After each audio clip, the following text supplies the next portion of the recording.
And good afternoon. I'm John Sellers, Executive Director Emeritus of the History Museum on the Square, and you're listening to Stories of the Crossroads, brought to you by the History Museum.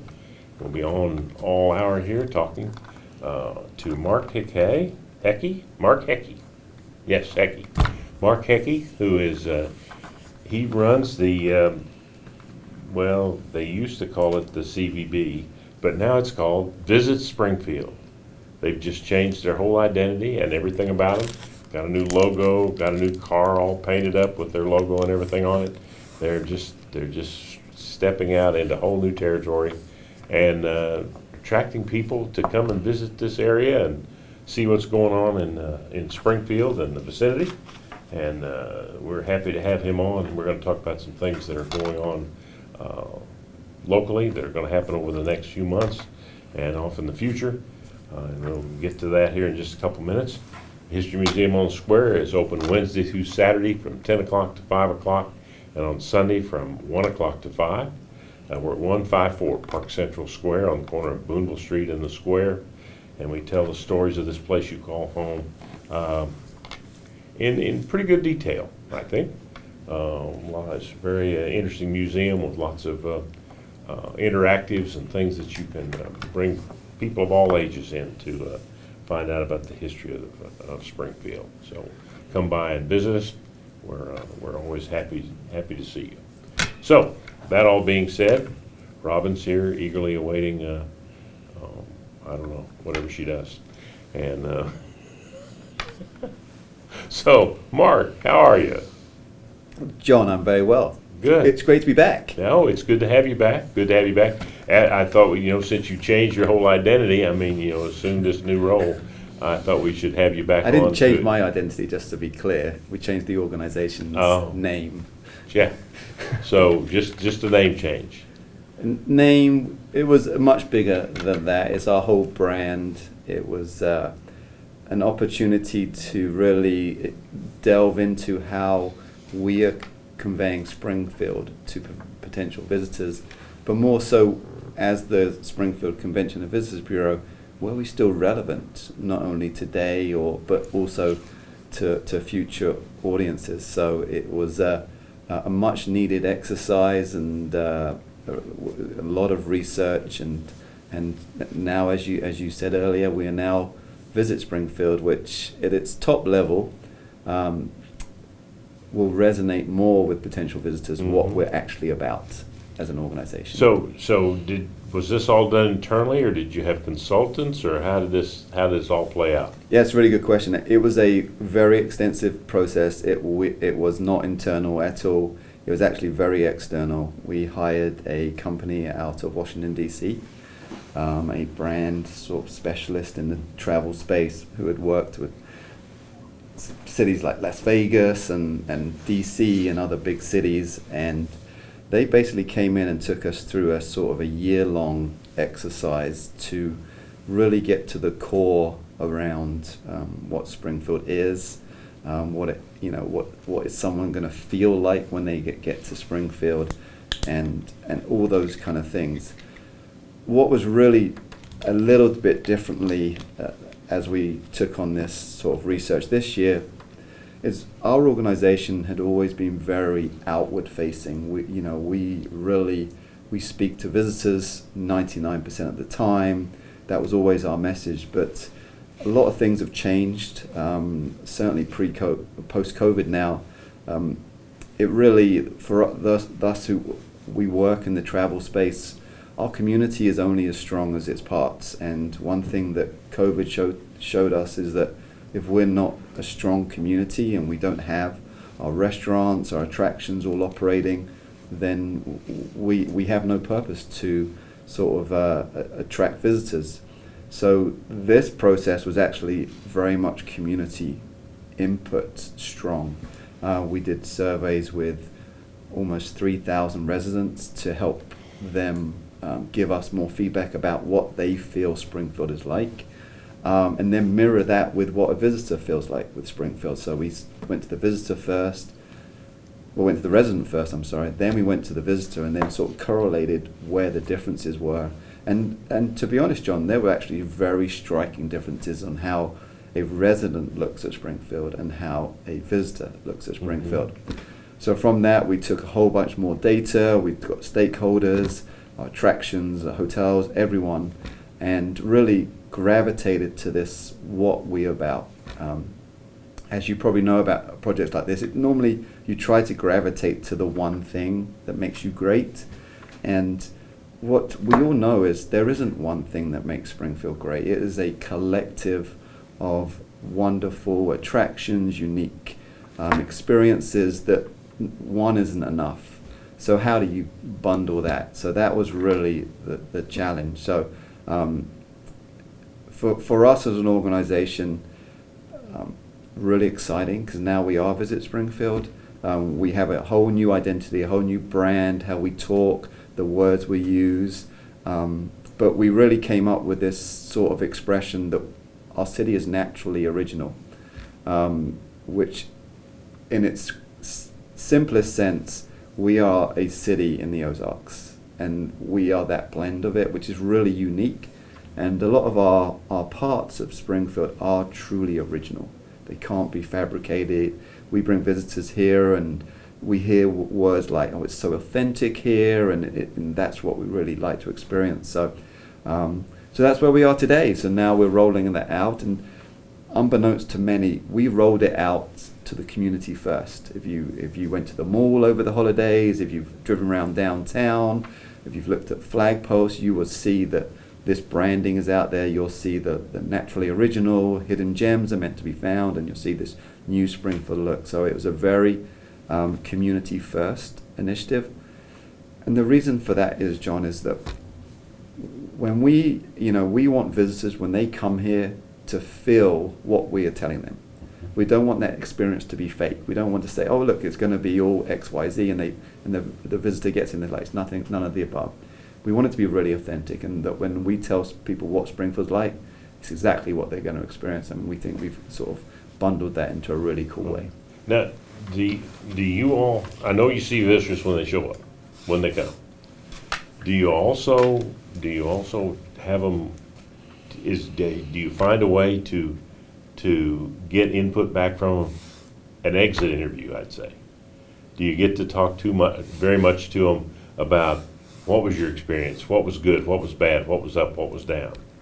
Yeah, we don't do that on a sort of daily basis, but like, for example, this research, it included interviewing visitors who had been here to ask exactly that question, what did you like, what did you not, as well as those who are aware of Springfield who have never been here. So yes, but to your point, we do a lot of that testing to understand what a visitor's experience is like, and to understand what resonated to them, what were the highlights, what were the lowlights, and things like that. And just to give you an example of that, you ask a resident what are some of the challenges with Springfield, and you would hear traffic, crime, or things like that. Visitors, they were like none of the above. It would be more like, oh, I wish you had more upscale dining or something like that, or they would never gravitate to the same thing. So there's a real disconnect of the perception of what a resident feels about Springfield and what a visitor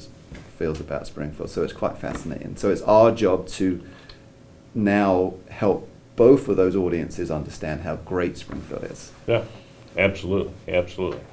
Talking to Mark Hecky from the Visit Springfield organization, and we'll be back after these messages. And we're back.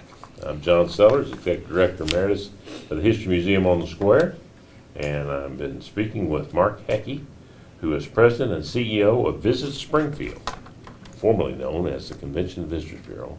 I have to predicate it with that because you're building your brand identity, but still. 35 years as the CVB, so yes, so there are a lot of people in town that are still view us as the CVB, but even I struggle with it. As worked here now, or been running the organisation for 2 years, I catch myself sometimes saying CVB as well. But remember, the audience is what's really important. Oh, absolutely, at the end of the day.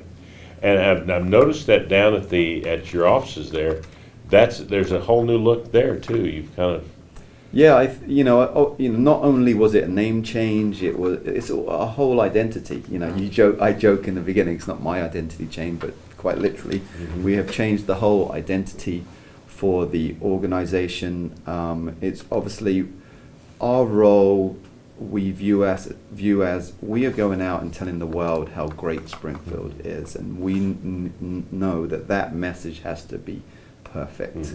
And if we are not continuing to evolve as an organization and looking at ourselves in that mirror frequently and changing and making sure we're relevant for visitors, we're not doing what we should be for Springfield. So it was imperative that we look at our logo identity, and we could spend the next hour just talking about the design of the logo. It was done locally by Revel Advertising. There's a whole identity built within that, from why there are gems within it, why there are different colors, why half of the logo it looks like it's sort of shaded in differently. We could talk about how that's referring to this blend of the city and the outdoors, but we don't want to forget that we are a city. Right. Springfield is a city, and it sometimes gets forgotten that we are actually a city within the Ozarks. And people sometimes we have found that we lent a little too hard into the Ozarks, rather than saying that we have all the attributes, the cultures, the experiences that a city has, Right. which is really, really impactful. So you've got your central location there Yep. on St. Louis Street. Is there any thought of expanding out and having some satellite type locations? So we have the Route 66 Welcome Center there on Right. St. Louis, which we get the thousands of visitors pretty much every week from across the world. But we also have another information welcome area out at the airport, Right. which is another Okay. stop. I don't know whether we would add another spot right now. I think the jury's out, right, on the future of welcome centers, visitor centers, and who are they serving and what their purpose is. So we would have to really examine. But where we're at right now is, I'm a full believer that every community, its city center is its heart, and it has to be. And as a visitor, visitors tend to sort of organically find their way to the city that they're visiting. So I'm a believer that where we're at now, we may not be there for the long term, but if we go anywhere, it'll probably gravitate more Still to the down center. that Yeah. center city. Mhm. Yeah. Well, that's good. And on Route 66 Yeah, as well, of near course. us, yeah. We're very proud to be on Route 66. I think it's a big thing. It is, it is huge, and something that I would bet of a work week now, 50% of my time is talking about the centennial coming up in 2026, and how or what is Springfield doing to lay out the red carpet, because truly this will be an event that the world will be looking at. Oh, absolutely, absolutely. Yeah, it's extraordinary the number of people from all over the world that are familiar with Route 66 and are the romance of it, the attractiveness, the glamour of it is beyond compare. It certainly is, and even I was a disbeliever when I first got here. I'd obviously heard about Route 66. I thought it was cool, but I didn't realize its true attractor and what it means to a lot of people. And it's just not a road, and it has stories of across all genres and things like that. And as I say, when people start doubting its draw, I just say, well, come to our welcome center and just spend a day here, and the amount of international visitors who come in, we incorporate now Google Translate and things like that, because it's just so international that, oh my goodness, and they're coming here to experience it, learn about America.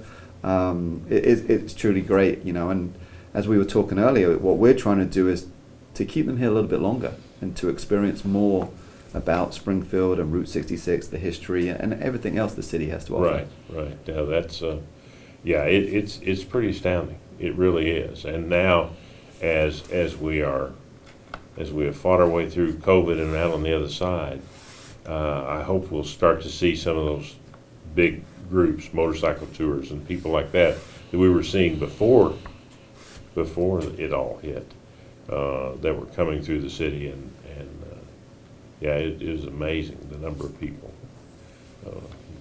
When we opened the museum, that first couple of months, we were only open a couple of months before COVID hit us. We had hundreds and hundreds of people just doing nothing else but coming and spending time in our Route 66 exhibit. I would expect that 2026 will be a banner year for international visitors coming in to Springfield, whether it be they are coming from Chicago and driving down, or even the other way round at the end of the day. I mean, we have changed some of our sales strategies to be more engaged with the international audience. We have a team going out to Europe in March to do some Route 66 centennial promotions. We were recently in German publications, we've been in Australian publications. It's really brewing, and it's going to be a really exciting year. Yeah. It sounds like it. I'm looking forward to it. It's pretty amazing, just pretty amazing. And I'm a huge fan of John T. Woodruff. He doesn't get near the recognition that he should, and he was such a big piece of that, such a linchpin of that activity. But to that point, John, I do feel that Springfield has to do more to get better and improve the experiences by 2026 on Route 66. Yeah. And there's there is a Route 66 Centennial Committee now at the state level that has funding, and there are a lot of people in Springfield that are working on a number of initiatives to really make that Route 66 experience really fun and cool for a lot of people. Yeah, it's going to be, it will be amazing. It certainly will. What are some of the things that lately that now are you active? Is the Sports Authority, is that part of your stuff? Yeah, the Greater Springfield Sports Commission is under we manage them, and Lance and his team. Yes, they're under us, and they're doing some really good things. And the goal there is really, to further position Springfield as a marquee destination for youth sporting events. And we've had a lot of success recently, and we're looking to build upon that. So. Right. Yeah, and how much of these, like the football, indoor football, and the lunkers, and the talk about the soccer and all that, how much of that circles through you all, or is it? Quite a lot of it, to be honest. I mean,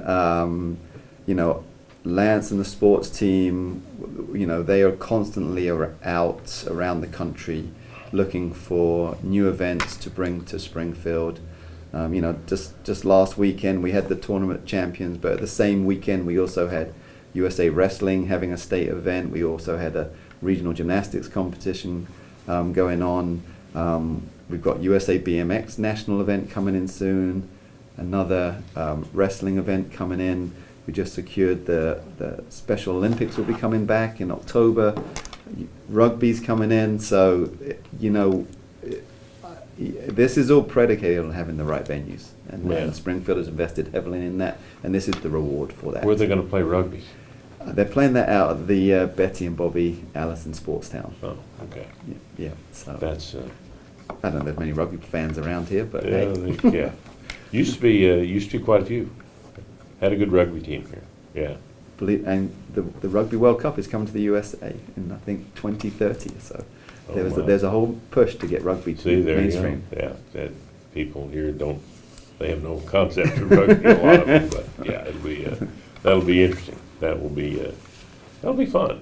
Cool. Yeah, so it's a lot of good stuff on the sports side, and really Springfield has a wonderful opportunity to position itself as that premier destination as more venues come online with the improvements at the Cooper complex and things like that. Yeah, we'll talk some more about that on the other side of the bottom of the hour. Also want to be thinking about how people can voice their interests and opinions and ideas and how where those get sifted and sorted through. We're talking with Mark Heckey, who is the president and CEO of Visit Springfield, and you're listening to the History Museum presents Stories of the Crossroads. We'll be back after these messages. When you did all this survey about your name change, when you did all the study and you had the company come in Washington, D.C., what were the biggest surprises for you? What were the things that surprised you about what they found? So it's a really good question. I think I was not surprised by anything because I've recently moved here, so I'm more in the visitor aisle than I am the resident aisle. And a lot of the things that visitors say about Springfield is extremely positive, about their experiences when they come here, what they feel. It's very genuine, and there's a lot going on. It's this growing city surrounded by the Ozarks, so if you really wanted to get to the outdoors really effectively, it just reaffirmed to me, for someone who has moved here, all the reasons why I liked Springfield and wanted to live here was that that city vibe is here and it's cool. There's a bit of grittiness to it, but if I don't have to do that all the time, and I can quickly get to the outdoors. It just, it just reaffirmed a lot of the positives that I see about the city, and made me feel that we're on the right path in terms of what we are trying to say, because that's how I feel. I feel, I've come from a relatively larger metropolitan city, where some of the perhaps the hurdles here I don't see as hurdles. I don't see traffic as a hurdle here. I like convenience of the city. Yeah, that's all a frame of reference. Well, precisely. Yeah. But I love the uniqueness of the city, the cultural assets of the city. Going to Fantastic Caverns or going to Bass Pro, Wonders of Wildlife, or going downtown. I've got university events and lots of cultural little things. You talked about Little Springfield Theatre earlier when we were talking offline. Great art scene, and I love that. And it's a part of Springfield that perhaps people take it for granted. You talk about Route 66 as a cultural asset, it just gets forgotten about, and this just allowed us to have someone from the outside really reaffirm how great Springfield was, and it just really made me feel that this was the right decision for us to go down this road. Right. Okay. All right. What's the number one thing? What's the top thing that makes this attractive? So that is a very trick question, John, and there's no way in this conversation am I ever going to tell you the number one is. I will never do that, because as soon as I do that, whoever is not number one is calling me, saying to me, why didn't you name me number one? The secret sauce of Springfield is not one thing. It is the kaleidoscope of different things, all packaged in a really unique and original way. And that's why we've really lent into this whole naturally original kind of expression, that Springfield is unique. It is very original. There's no two Springfields alike. And that, again, we asked that question. We asked the question, how do you feel about Springfield? Residents are more challenged by the fact there are other Springfields in the U.S. Visitors, they have no preconceived inhibitions about that. They know they're coming to Springfield, Missouri, it's going to be Springfield, Missouri.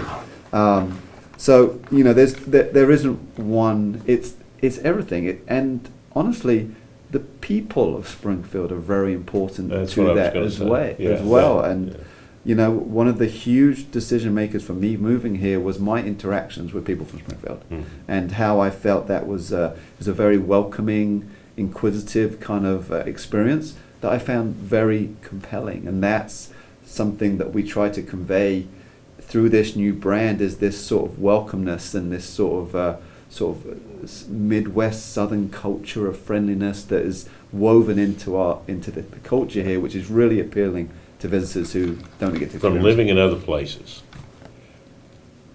the positivity of the people here is I find it extraordinary compared to the other places I've lived. They, there's always a way to fix it, and they'll work and do that. Whatever it is, there's always a way to fix it. And they're positive about that. They don't go, oh, hell, that's not my problem, it's somebody else's, and walk away.